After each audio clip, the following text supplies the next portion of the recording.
Hi everyone. Today I'll be talking about Valgrind and dynamic memory. So what is Valgrind? Valgrind is a general dynamic analysis tool, and it's mostly known for its memcheck tool for detecting memory errors in C and C++ code.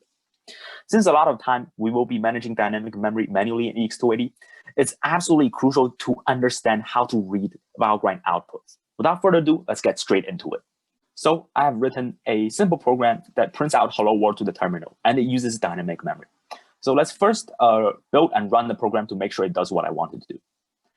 As you can see, it successfully prints out hello world to the terminal, no problem. However, since I'm using dynamic memory, it's always good to check using Valgrind to make sure that I did not make any memory error. So let's just do that. As you can see, Valgrind actually detected 3 errors. Those are the points which you do not want to lose on AutoRater. So let's fix them.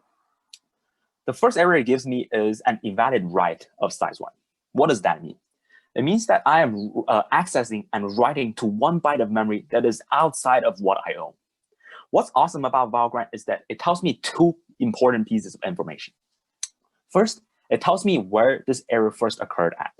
And it's at this memory address in the stir copy function inside this .c file. This is actually part of the C string library, which I do not have access to. Thus, let's keep looking until we find something that is in my own file. On the second line here, you can see that the hello world function in hello world.cpp on line number 10 is actually my own file. So we have successfully found where this error first occurred at in my own file. The second pieces of information it tells me is where this memory is first allocated at. And this line here tells me that I have allocated 12 bytes of memory on the heap using operator new square bracket on line number 8. So with these 2 pieces of information, we will be fixing this error in no time. Similarly, the second error says an invalid read of size 1.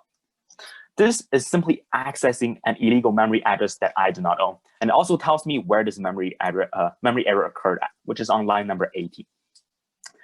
Finally, the third error is a mismatched free delete square bracket operator. This means that on line number 20 here, my deallocation method did not match my allocation method, which caused this error. Let's take a look into the code and see what I mean. So as you can see, it's a relatively simple program, and I have declared a C style string here and storing whatever gets returned from hello world into this string. And here I'm just simply printing out the string. So let's fix the error one by one.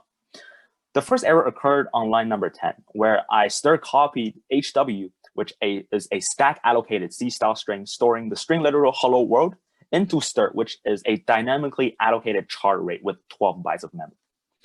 Upon first glance, you might not notice any problem. However, remember, stir copy always copies the entire C string, including the node terminator, into the destination array. This means that if the destination array does not have enough memory to hold the entire string, including the node terminator, stir copy is actually going to give us undefined behavior. And it turns out my stir actually does not have enough memory allocated, since hello world is actually 13 bytes, including the node terminator at the end, and I only allocated 12. So let's change this to 13 right here. Now we already fixed the first error. Let's move on to the second one, which is on line number 18. What is happening here? Remember, before our stir did not have a node terminator correctly appended at the end. This causes C out to keep printing and printing until it hits a node terminator that's likely outside of the memory we own, thus causing undefined behavior and an invalid read detected by Valgrind. So after we have fixed stir by correctly appending a node terminator, this line is actually going to fix itself because cout is going to correctly stop on the last character, which is the node terminator of stir. The final error is mismatched delete. Remember, in C++, whenever we use new square bracket operator, we always need to use delete square bracket operator so that the allocation method and the deallocation method corresponds to each other. So we're going to simply add the square bracket operator here, and we have successfully fixed all 3 errors. Now let's write and quit. And we're going to run Valgrind one more time to make sure all errors are fixed. And I'm going to run Valgrind here. And 0 errors. Perfect. So I have just went over 3 common errors students typically make when using dynamic memory and how to read its corresponding Valgrind errors. Thank you for your time. Hopefully I'll see you again.